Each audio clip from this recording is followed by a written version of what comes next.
큰 은혜 받으시기 바랍니다. 추석 잘 보내셨습니까? 예, 우리 옆 사람과 한번 추석 잘 보내셨는지, 추석 명절 잘 보내셨습니까? 예, 여러분의 얼굴 보니까 추석 명절 잘 보내신 것 같습니다. 다시 한번 힘을 내서 이제 2016년이 얼마 남지 않았습니다. 이 남은 기간 동안 더 충성 봉사하고 하나님께 예배하는 일에 더 힘쓰므로 하나님께 영광 돌리고 또 그렇게 하는 자들에게 약속된 은혜와 축복을 받아 누리는 복된 우리 온 성도들 되시기를 주님의 이름으로 간절히 축원합니다. 20세기 최고의 물리학자라고 하는 이 알버트 아인슈타인이 이런 말을 했어요. 인생에는 딱 두 가지 종류의 인생이 있다. 그 한 가지 종류는 일사는 기적이 없다라고 믿고 사는 인생이고, 또 한 가지 인생은 일상은 기적으로 가득 차 있다라고 믿는 인생이다라고 그렇게 이야기했습니다. 여러분은 이 두 가지 인생 가운데 어느 편에 속해 있습니까? 일상에 기적이라고는 없다라고 믿는 인생에 속해 있습니까? 아니면 일상은 기적으로 가득 차 있다라고 믿고 사는 그런 인생에 속해 있습니까? 믿는 자들은 아마 대부분 이 후자에 속하는 인생을 살겠죠.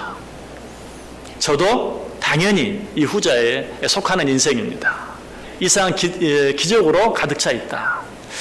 그러나 우리가 다시 한번 확인해 봐야 될 것은, 기적을 믿기는 믿지만 일상이, 아니 내 인생이 온통 기적으로 가득 차 있다 라고 정말 내가 믿고 사는가 하는 것은 한번 확인해 볼 필요가 있겠죠. 여러분, 우리 인생은 모두가 기적인 것을 먼저 믿으시기 바랍니다. 사막에서 물 한 방울 얻는 것 기적이죠. 그런데 우리는 어때요? 날마다 수도꼭지만 틀면 수도꼭지에서 물이 콸콸콸 쏟아지는 기적을 체험하며 살고 있어요. 식물인간, 뇌사 상태에 빠진 인간에게는 어떻습니까? 손가락 하나 까딱 하는 것이 기적입니다. 그런데 우리는 이 기적도 날마다 체험할 뿐만 아니라 누리면서 살고 있어요. 10개의 손가락 모두를 마음대로 움직이며 살고 있어요. 혹 여러분 가운데 뭐 1개, 2개가 불편하신 분이 있거나, 아니 9개가 불편하고 하나밖에 움직이지 못하는 분이 있다 할지라도 그것도 기적이. 왜 그렇죠? 여러분, 우리는 드라마를 통해서 그런 걸 자주 보는데, 뇌사 상태에 빠진 사람이나 식물 인간이 된 사람이 정말 새롭게 의식을 찾고 새로운 생명을 찾는 첫 시작이 뭡니까? 손가락 하나가 까딱 움직이는 것으로부터 시작이 되는 걸 봐요. 설령 내 손가락 9개가 움직여지지 않고 하나만 마음대로 움직일 수 있다 할지라도 그것은 기적인 것이 틀림없어요. 칠레 산호세 광장에서 39명의 그런 광부들이 매몰되어 있다가 69일 만에 기적적으로 살아난 일이 있었죠. 그런데 이 광부들에게 한 가지 소원이 있다고 그래요. 그 소원이 뭔 줄 아세요? 그 소원은 두 발을 땅에 딛고 일하는 직업을 갖고 살고 싶다. 두 발을 땅을 딛고 일하는 그런 직업을 갖고 살고 싶다. 여러분 어떻습니까? 대부분 아마 99% 이상이 정말 땅 위에서 땅을 딛고 일하는 그런 일을 하며 살 것이. 그렇다면 어때요? 그 역시 우리들에게는 기적인 것이. 숨쉬기가 힘든 사람은 어떻습니까? 긴 심호흡 한번 하는 것, 이거 기적이에요. 가래를 스스로 삼키지 못해서 석션을 해야 하는 사람에게는 어떻습니까? 가래침 한번 받는 것. 사실 길거리에서 가래침 받는 것은 어때요? 흉이 되죠. 그러나 그렇게 할 수 있는 것 자체가 기적이라는 것이. 그렇다면 역시 우리들은 기적을 날마다 보고 누리며 살고 있어요. 내가 사랑하는 사람 얼굴 한번 보는 것, 그것이 소원이요. 그런 기적이 일어나길 바라는 사람도 수없이 많아요. 사실 지난 60여 년 이상 정말 가족의 얼굴을 한번 보기를, 죽기 전에 가족 얼굴 한번 보기를 지금까지 바라고 있지만 그렇게 하지 못하고 살아가는 인생들도 많이 있어요. 그렇다면 내가 내 가족들 얼굴을 날마다 보면서, 사랑하는 사람의 얼굴을 날마다 보면서 살 수 있다는 그것도 기적인 것이. 이처럼 우리 인생은 어때요? 전체가 기적이에요. 우리 인생은 기적으로 가득 차 있어요. 성경을 보면 더 말할 필요가 없죠. 거기에는 더 많은 기적들, 더 놀라운 기적들이 얼마나 많이 기록되어 있는지 몰라요.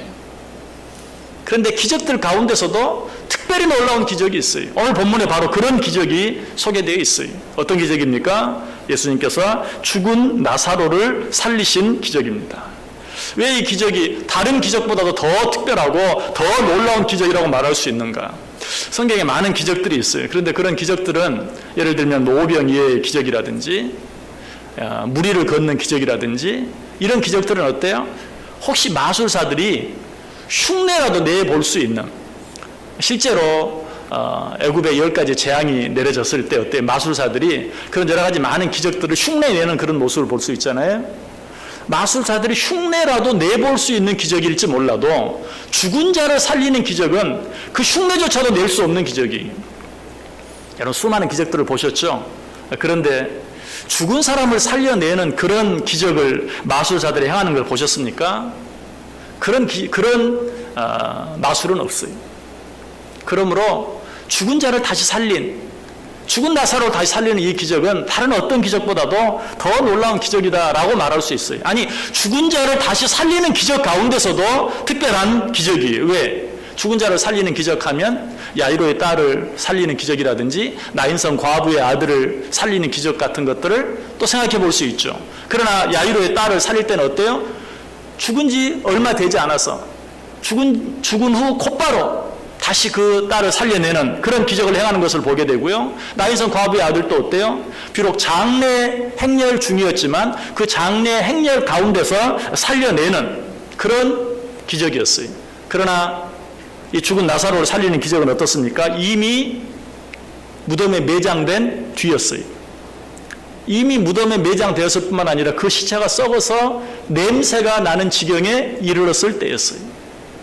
그러한 때에 예수님께서는 그 나사로를 다시 살려냈어요. 얼마나 놀라운 기적인지 몰라요. 자, 그런데 정말 놀라운 기적이다. 정말 우리 주님께서는 하나님이시오 하나님의 아들이시다. 그런 놀라운 기적을 행할 수 있다니 그저 단순하게 그렇게 결론으로 달려갈 것이 아니라 우리는 이 사건을 보면서 좀 고민해 봐야 될 일이 있어요. 그것은 무엇입니까? 나사로가 죽었는데 그 죽은 나사로를 살렸다. 그 이전에 왜 나사로가 병들어야만 했고 왜 나사로가 죽어야만 했는가? 특별히 나사로는 어때요? 하나님께서 너무나 사랑하시는 자였다. 주님께서 너무나 사랑하시는 자였다. 오늘 본문에 등장하는 마르다와 마리아, 어떤 사람이었습니까? 누가복음 10장 38절 39절에 보면 그들이 길을 갈 때에 예수께서 한 마을에 들어가심에 마르다라 이름하는 한 여자가 자기 집으로 영접하더라. 그에게 마리아라 하는 동생이 있어 주의 발치에 앉아 그의 말씀을 듣더니, 자, 여기 보면 어때요? 마르다와 마리아, 나사로의 누이들의 모습이 나와요. 그 누이들의 모습이 어떤 것 같아요? 예수님을 너무나 사랑하는, 그래서 예수님이 자기 동네에 들어오셨다는 말을 듣고 정말 그를 영접하여 자기 집으로 맞아들이고 또 그 발치에 앉아서 그의 말씀을 듣고 있는 언니 마르다와 동생 마리아의 모습을 보아요. 이 모습을 통해서 마르다와 마리아가 얼마나 예수님을 사랑하는가를 알 수 있어요.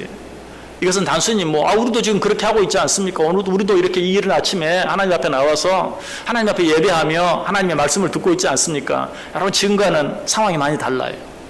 그 당시는 많은 사람들이 예수님을 멸시했어요. 아니, 예수님을 믿는 자들, 예수님을 따르는 자들을 잡아 죽이려고 하는, 아니 예수님까지도 죽이려고 하는 그런 상황 속에서 예수님께서 자기 동네로 들어오셨을 때 정말 지체하지 아니하고 나아가서 그 예수님을 집으로 영접해드리고 그 예수님 발 앞에 앉아서 그의 말씀을 듣는 거 쉬운 거 아니에요. 그래서 일제시대 때 예배 드리는 것을 방해하고 교회에 불 지르고 교회 안에 성도들을 모아놓고 그냥 함께 다 태워 죽이고 신사 참배하는 것을 강요하고 하는 때에 교회에 나와서 하나님께 예배하며 예배를 드리고 있는 그런 모습과 같아요. 이렇게 보면 어때요? 마르다와 이 마리아의 믿음이 보통 믿음이 아니었던 것, 마르다와 마리아가 예수님을 사랑하는 마음이 보통 마음이 아니었던 것을 분명히 알게 돼요. 자, 그런데 이처럼 예수님을 사랑했던 자들의 가정에 어떻게 이런 큰 우환, 이런 큰 문제가 생길 수 있는가? 혹 이렇게 생각해 볼 수도 있어요. 그들은 그처럼 예수님을 사랑했지만 정작 예수님께서는 그들을 사랑하지 않은 것이 아니냐. 물론 그럴 리가 없지만 정말 그런 생각은 잘못된 것이, 오늘 본문 5절에 뭐라고 말합니까? 예수께서 본래 마르다와 그 동생과 나사로를 사랑하시더니, 예수님께서 어떠셨다고요? 본래 마르다와 그 동생 마리아죠. 마리아와 나사로를 사랑하셨다라고 분명하게 이야기하고 있어요. 나사로는 얼마나 예수님을 사랑했는지 성경이 잘 나타나 있지 않아요. 그러나 분명한 것은 예수님께서 마르다와 마리아뿐만 아니라 나사로까지도 본래 처음부터 사랑하셨다라고 기록하고 있어요. 이런 마르다와 마리아 그리고 나사로를 향한 사랑에 대해서 증인들도 있어요. 오늘 보면 3절 보세요. 이에 그 누이들이 예수께 사람을 보내어 이르되 주여 보시옵소서 사랑하시는 자가 병들었나이다. 사랑하시는 자. 그 마르다와 마리아가 나사로가 병들자 사람들을 보냈죠. 그 사람들에게 뭐라고 말하게 합니까? 당신의 사랑하는 자가 병들었나이다. 이 말은 어때요? 예수님께서 마르다와 마리아와 나사로를 사랑했다는 것은 주변의 다른 모든 사람들도 알고 있고 인정하는 그런 내용이었던 것을 보게 돼요. 자, 여기서 우리는 중요한 사실 한 가지를 발견하게 됩니다. 예수님께서는 마르다와 마리아와 나사로를 사랑하셨어요. 마르다와 마리아와 나사로가 예수님을 사랑하는 모습과 정도는 다 달라요. 이 마르다와 마리아에 대해서는 누가 예수님을 더 사랑했는가 여러 가지 많은 논쟁이 있을 수 있지만 마르다는 어떤 사람이었습니까? 우리가 잘 아는 것처럼 성격이 좀 급한, 그래서 어떤 일을 그냥 열정적으로 시작은 하지만 그리고 끝맺으면 또 잘 못하기도 하는, 또 어떤 일을 열정적으로 시작은 했지만 그 일이 생각처럼 되어지지 아니할 때 화를 내기도 하고 원망도 할 수 있고 불평도 할 수 있는 그런 사람. 마리아는 좀 다르죠. 성격이 아주 차분한 것처럼 느껴지고, 그리고 정말 예수님의 발 아래에 앉아서 조용히 하나님의 말씀을 듣기를 좋아하는 어떤 그런 언니와는 좀 다른, 성격도 다르고 어떤 믿음의 정도도 다른 것처럼 보이는, 그러면서도 어때요? 향유 옥합을 깨뜨려 예수님의 발에 붓고 주변의 사람들이 그것을 깨뜨려서 가난한 사람들을 왜 돕지 않느냐라고 호통을 치는데도 전혀 그런 데 개의치 아니하고 담대하게 자기의 할 바를 끝까지 해나가는 그런 모습. 어떤 마르다와는 좀 다른 그런 모습 보죠. 나사로는 어떤 사람이라고요? 아까도 말씀드렸던 것처럼 어떤 사람인지 잘 몰라요. 그냥 마르다와 마리아의 오라버니 정도로만 성경에 기록하고 있어요.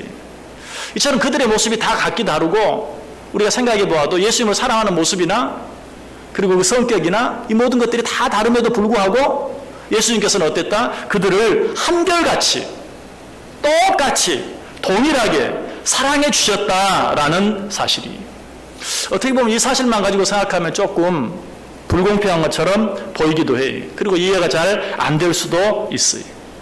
그러나 부모된 우리들이 우리 자녀들을 생각하는 마음, 부모된 우리들이 우리 자녀들을 사랑하는 마음을 생각해 보면 쉽게 이해가 돼요. 우리들은 그렇게 말하죠. 둘이면 둘 다 틀리다. 뭐 옛날처럼 자녀가 많지 않아요. 요즘은 뭐 둘밖에 없는 가정들도 많아요. 그런데 단 둘밖에 아닌데도 둘이 서로 달라요.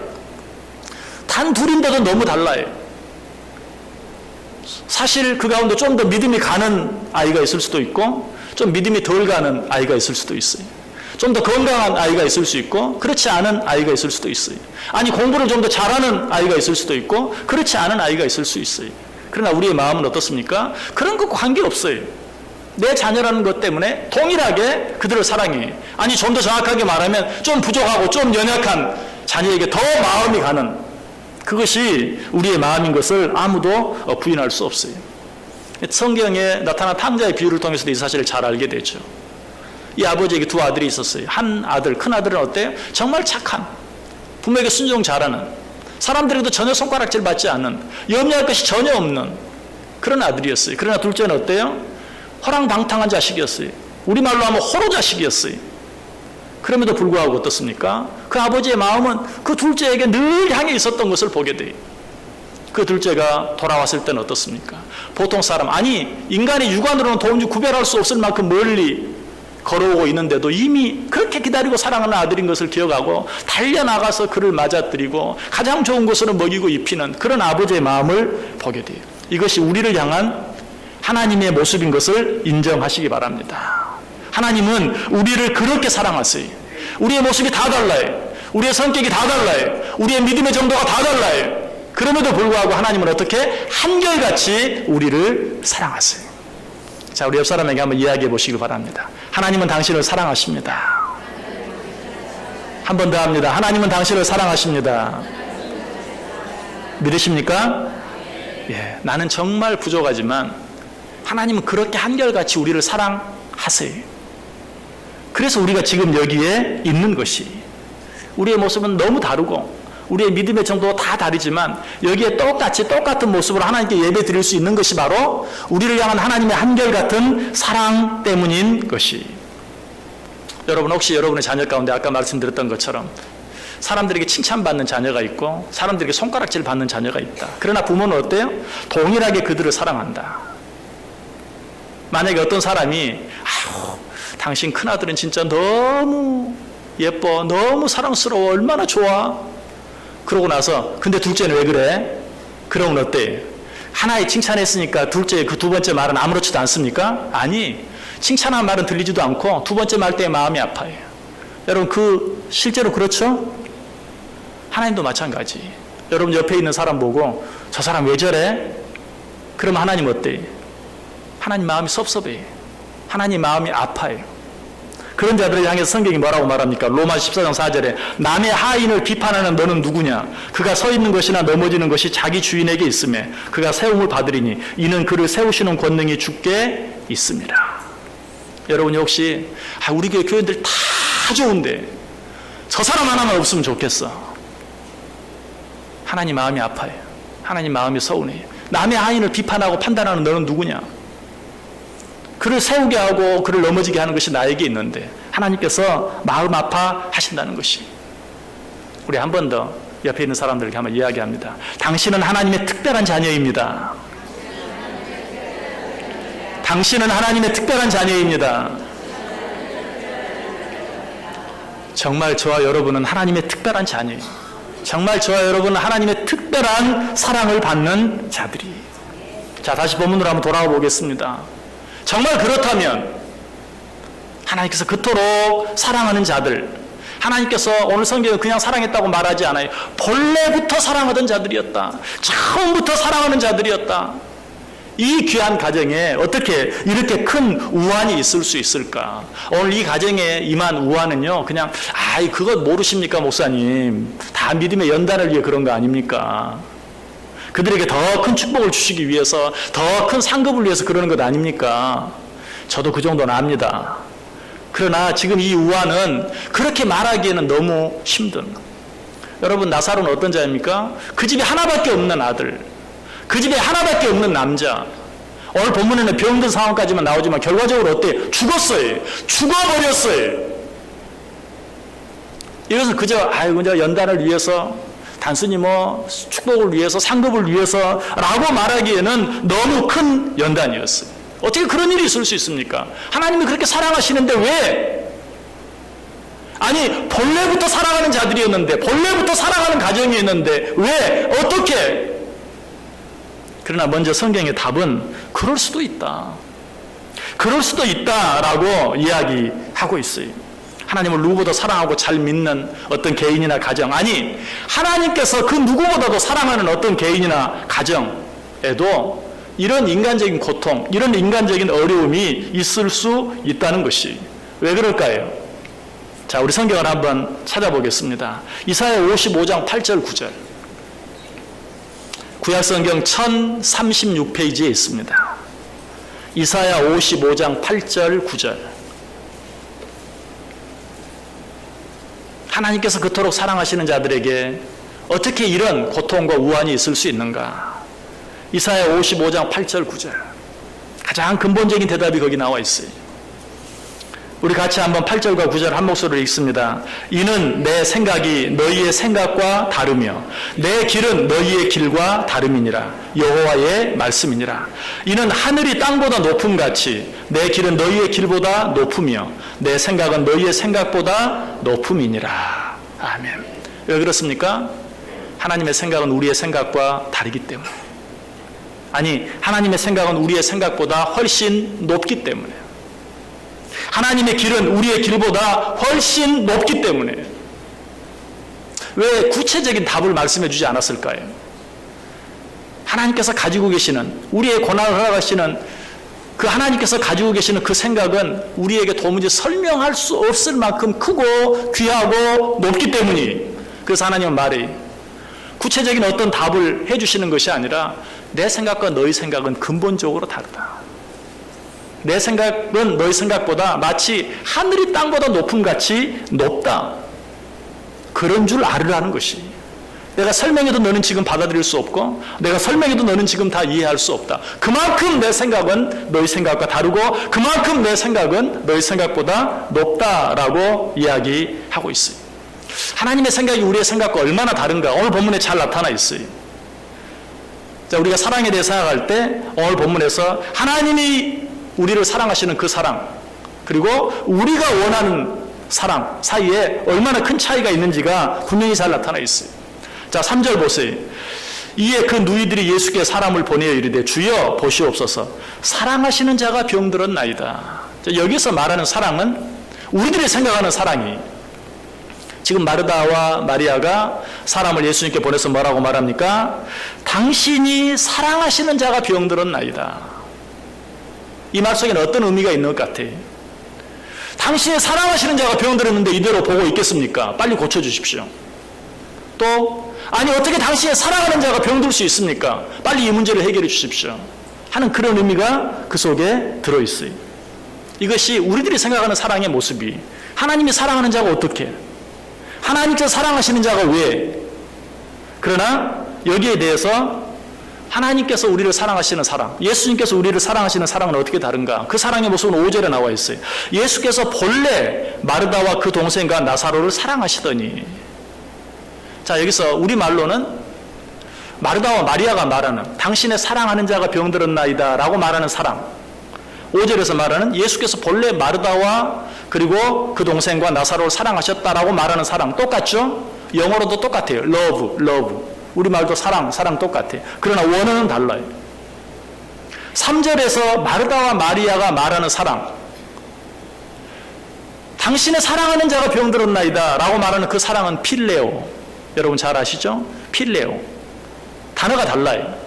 그러나 예수님께서 본래 마르다와 그 동생과 나사로를 사랑하셨다라고 말하는 사랑은 무슨 사랑? 아가페. 단어가 달라요. 우리말로도 구별이 안 되고 영어로도 구별이 안 되지만 원어는 구별이 되어 있어요. 당신의 사랑하는 자가 병들었습니다. 빨리 고쳐주셔야 하지 않습니까? 여기서 말하는 사랑은 필레오의 사랑. 하나님이 사랑하면 당신이 당연히 어떤 어려움을 겪지 않아야 되고 설령 어려운 가운데 있다 할지라도 그 어려운 가운데서 빨리 건져내줘야 하는, 우리는 그걸 사랑이라고 생각해. 인간적인 사랑이, 필레오의 사랑이.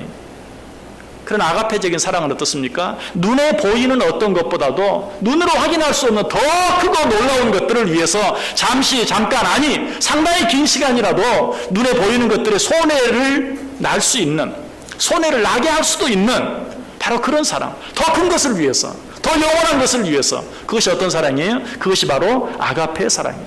그래서 마르다가 말할 때 당신의 사랑하는 자가 라고 말할 때는 필레오라는 단어를 쓰지만 예수께서 본래 사랑하시던 자들이다 라고 말할 때는 아가페라는 말을 쓰고 있는 것이. 실제로 마르다와 마리아는 그랬죠. 당신의 사랑하는 자가 병들었습니다. 아십니까? 모르십니까? 안다면 이러고 계실 리가 없는데 빨리 오셔서 당신이 사랑하지 않습니까? 그러니 고쳐주옵소서 라고 말하고 있는 것이. 여러분, 이 구절 속에서 우리는 우리들이 생각하는 사랑의 개념을 한번 생각해 볼 수 있어야 돼요. 우리들은 하나님의 사랑을 생각할 때 우리 인간적인 차원에서밖에 생각을 하지 못해요. 만약에 여러분 암 전문의의 아들이 암에 걸렸다고 생각해 보세요. 암 전문의의 아들이 암에 걸렸대. 여러분 그 말 속에는 어떤 의미가 있습니까? 아니 아버지가 어련히 알아서 고쳐주지 않겠어? 그 아버지가 자식을 사랑하니까 라는 그런 말이 그런 의미 속에 포함되어 있어요. 또 한 가지 의미는 뭐예요? 아니 아버지가 여태 뭐 했대? 자기 아들 암에 걸린 줄도 모르고, 이런 의미도 거기 포함되어 있어요. 우리는 하나님의 사랑에 대해서 이야기할 때도 그렇게 말할 때가 많아요. 하나님 우리를 사랑하지 않습니까? 나를 사랑하는데 내가 왜 이런 가운데 있도록 그대로 내버려 두십니까? 하나님 당신이 사랑하는 내가 지금 이런 어려운 가운데 있는데 왜 빨리 건져주지 않으십니까? 왜 빨리 고쳐주지 않습니까? 왜 빨리 이 문제를 해결해 주지 않습니까? 라고 하나님께 묻고 따지길 좋아해요. 그러나 하나님께 생각하시는 사랑은 그렇지 않다는 것이, 그것과는 좀 다르다는 것이, 내가 지금 아프지만, 내가 지금 고통 가운데 있지만 우리 하나님의 생각은 우리의 생각과 다르고 우리 하나님의 길은 우리의 길보다 훨씬 더 높아서 지금 당장 눈앞에 보이는 어떤 그런 손해, 아픔, 고통이 있는 것을 아시고 그것 때문에 나보다도 더 아파하시고 고통스러워하시지만 더 큰 것을 위해서 참고 기다리실 수 있는, 아니 정말 더 힘들게 만들 수도 있는 그 사랑이 바로 우리를 향한 아버지의 사랑, 하나님의 아버지의 사랑, 아가페적인 사랑이다. 제가 언젠가 여러분에게 말씀드린 적이 있어요. 저는 여러분의 자녀가 길을 가다가 넘어지면 제가 얼른 가서 이렇게 세워줍니다. 아이고 다치지 않았니? 막 까지 무릎에다 대고 호 불어주고, 아 목사님 밴디지 붙여줄게. 근데 우리 아이가 넘어지면 안 그래요. 저는 일어나, 괜찮아, 그 정도 가지고 안 죽어, 거기다 밴디지 붙이면 더 덧나, 그러니까 그냥 다녀. 죄송하지만 여러분 자녀보다 제가 제 자녀를 더 사랑하기 때문에 여러분 자녀는 막 달려가서 호들갑을 떠는 척 하지만 제 자녀에게는 그렇게 하지 않아요. 일어나, 괜찮아, 그 정도 가지고 안 죽는다. 아이가 넘어졌을 때 막 달려가서 풀어주고 밴드지 붙여주는 사랑은 무슨 사랑? 옆집 아저씨 사랑. 괜찮아, 일어나 라고 말하는 것은 무슨 사랑? 아버지 사랑. 믿습니까? 여러분 좀 하나님이 서운할 때가 많습니까? 하나님이 나를 몰라주는 것 같고 이해해주지 않는 것 같고 하나님 나를 사랑하지 않는 것처럼 느껴질 때가 있습니까? 왜 그렇죠? 내 아버지이시기 때문에. 나를 정말 사랑하시고 나를 향한 나로서는 도무지 상상할 수 없는 크고 놀라운 계획을 가지고 계시기 때문에요. 그렇다면 우리는 뭘 믿어야 돼요? 내게 일어나는 모든 일들을 통해서 우리 하나님께서 정말 나로서는 지금 도무지 상상할 수도 없는 크고 놀라운 일을 이루실 것을 분명히 믿고 어떻게 하나님께 감사하고 찬송할 수 있어야 된다는 것이. 그러나 이런 일들 속에서도, 이런 믿음 속에서도 우리가 한 가지는 확인해 봐야 돼요. 혹시라도 내가 당하는 어려움과 아픔과 고통이 내 잘못으로 인해 내게 주어진 것은 아닌지는 한번 확인해 봐야 돼요. 혹시라도 내 잘못으로 인해서 일어난 것이라면, 그 잘못을 깨닫게 하기 위해서 주신 어려움이라면 우리는 어때요? 먼저 내 잘못을 내어놓고 하나님 앞에 회개할 수 있어야 돼요. 성경은 말해요. 네가 박해를 받고 핍박을 받고 고난을 받지만 네가 잘못한 일로 인하여 박해를 받고 핍박을 받으면 무슨 유익이 있겠느냐. 먼저 내 잘못으로 인해서 어떤 어려움이 있는 것인지 그런 것은 아닌지 한번 확인해보고, 그런 것이 있다면 어떻게? 먼저 하나님 앞에 내어놓고 회개할 수 있어야 돼요. 그러나 그렇지 아니하다면 우리는 어때요? 염려할 것이 없어요. 오히려 하나님 더 바라보고 오히려 하나님 더 의지하면서 하나님께 더 맡겨드릴 수 있어야 돼요. 왜? 하나님께서는 그 일을 통해서 더 큰 일들을 이루게 하기 위해서. 여러분이 당하는 어떤 어려움이나 아픔이나 고통이 억울합니다. 하나님 도대체 왜 이렇게 하십니까? 라고 하나님께 따질 수 있는 사람은 딱 한 사람이, 어떤 사람입니까?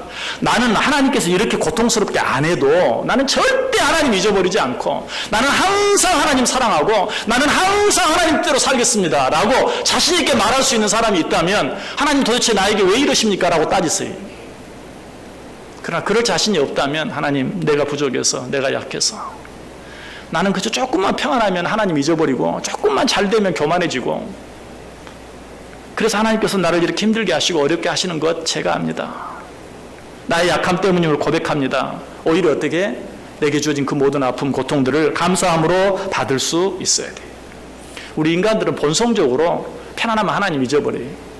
성경은 뭐라고 말하죠? 우리들이 하나님 바라보고 위를 바라보며 살기를 원해요. 그런데 우리들은 본성적으로 위를 바라볼 줄 몰라요.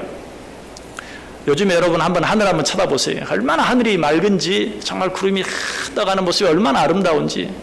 그런데 일하느라고 바빠가지고 하늘 한 번도 못 쳐다보고 지금 그 말 들으면서 요새 정말 그런가? 그런 생각이 드시는 분도 있죠. 하나님이 정말 저 위에 얼마나 아름다운 것들을 많이 두셨는지 몰라요. 그런데 우리는 눈앞에 있는 것에 급급해서 그런 것들을 못 보고 지나가요. 그래서 하나님이 너무 안타까워서 때때로는 어때요? 우리를 들어 눕히셔. 왜? 눕혀놓으면 위를 바라보거든요. 하나님의 삶은 정말 우리로 하여금 하나님을 바라보고 위를 바라보고 위의 것을 찾으며 살기를 원하시는데, 우리가 멀쩡하게 두 발로 서 있으면 앞만 바라보고 눈앞의 것에 급급해서 정신없이 하나님을 생각도 않고 잊어버리고 살아가요. 그러면 하나님이 어때요? 정말 귀하고 아름다운 것들을 위에 허락에 만들어 놓으셨는데 그걸 보지 못하고 그냥 안타까워하고 원망하고 불평하고 힘들게 살아가는 우리들을 그 위의 것을 바라보게 하기 위해서 침대에 눕히셔. 눕혀서 어떻게 위를 바라볼 수 있도록 하게 만드는 것이. 사실 시인이나 소설가들이 책을 쓰는데 글을 보면 어때? 가장 절망적이고 가장 힘들 때 사람들이 누구나 이렇게 고개를 들고 하늘을 쳐다보게 그렇게 표현하는 것으로 사람은 정말 그래요. 내 힘으로 아무것도 할 수 없는 때 정말 절망스럽고 정말 낙심이 될 때 그때서야 비로소 우리 믿는 사람들은 어때요? 그때서야 비로소 주여. 그러니까 하나님께서 우리를 눕히지 않을 수가 없는 것이. 여러분 정말 아무 문제가 없고 평안하고 모든 것이 잘 되는데도 주여 하면서 하나님 바라보고 하나님 찬송하고 하나님 감사해 보세요. 하나님께서 우리를 굳이 눕힐 필요가 없어요. 그러나 우리는 얼마나 연약한지 이런 그런 인간의 모습을 뭐라고 말하면 간사하다고 말하죠. 우리의 믿음이 정말 얼마나 간사한지 몰라요. 그런 우리의 모습 때문에 하나님은 나를 사랑하시기 때문에 하나님은 나를 정말 가까이 하시길 원하시기 때문에 잠시 잠깐도 우리가 하나님으로부터 멀어지는 것을 원치 않으시기 때문에 우리가 생각할 수 없는 방법으로 하나님은 우리를 가까이 하시기에 만드신다는 것이 그것이 우리에게 원치 않는 아픔과 고통과 문제들이 주어지는 생기는 이유예요. 다시 한번 성경 찾아보겠습니다. 구약성경 예레미야 애가 3장 33절 예레미야 애가 3장 33절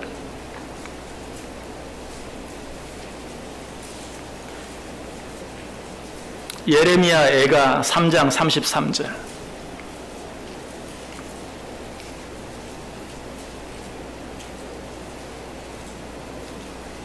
우리 다 같이 한번 한 목소리로 읽습니다. 시작. 주께서 인생으로 고생하게 하시며 근심하게 하심은 본심이 아니시로다. 아멘.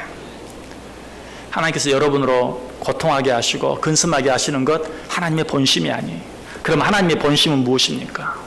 그것으로 말미암아 우리가 하나님과 더 가까이 되게 하고 그것으로 말미암아 하나님께서 우리를 위해 예비하신 더 큰 은혜와 축복을 받아 누리게 하시는 것 이것이 바로 하나님의 본심이에요. 나는 그렇게 하지 않아도 그렇게 할 수 있다고요? 우리 가운데 그렇게 말할 수 있는 사람이 아무도 없어요. 욥도 마찬가지였어요. 욥도 정말 욥기 1장에 보면 뭐 어떻게 나와요? 그와 같이 순전하고 정직하여 악에서 떠난 자를 내가 본 적이 있느냐? 누가 하는 말? 하나님이 욥을 향해 사는 칭찬이 정말 욥은 위대한 사람이고 훌륭한 사람이었어요. 그런 욥도 욥기 마지막 장 욥기 42장 5절에서는 내가 주께 대하여 귀로 듣기만 하였사옵더니 이제는 눈으로 주를 배움나이다. 그 엄청난 고난의 시간을 다 겪고 난 후에 욥기가 끝나는 욥기 42장에 이제는 내가 하나님 사랑한 것이요 이제는 내가 하나님 믿은 거요 그거는 그저 귀로 듣고 아는 정도에 불과했습니다. 이 엄청난 고통과 고난을 통해서 이제는 내가 나를 향한 주의 사랑을 눈으로 봅니다. 이제서야 봅니다 라고 고백하고 있는 것을 보게 돼요. 바울 사도도 자기 몸에 있는 육체의 가시 정말 그렇게 낫기를 소원했지만 낫지 못했던 그 육체의 가시로 인하여 하나님의 사랑을 발견했어요. 하나님의 은혜를 깨달았어요. 그래서 그는 뭐라고 고백합니까? 나의 약한 것이 곧 강함이다. 나의 약한 것을 통해서 하나님이 나와 함께 하신다. 나의 약한 것을 통해서 내가 하나님을 멀리하지 아니하고 하나님을 잊어버리지 않는다. 내가 하나님과 함께한다 라고 고백하는 것을 보게 돼요. 그리고 그가 고백하는 것이 무엇입니까? 우리가 알거니와 하나님을 사랑하는 자 곧 그 뜻대로 부르심을 입은 자들에게는 모든 것이 합력하여 선을 이루느니라. 믿으십니까? 하나님을 사랑하는 자 곧 그 뜻대로 부르심을 입은 자들에게는 모든 것이 이 모든 것 속에는 어떤 것?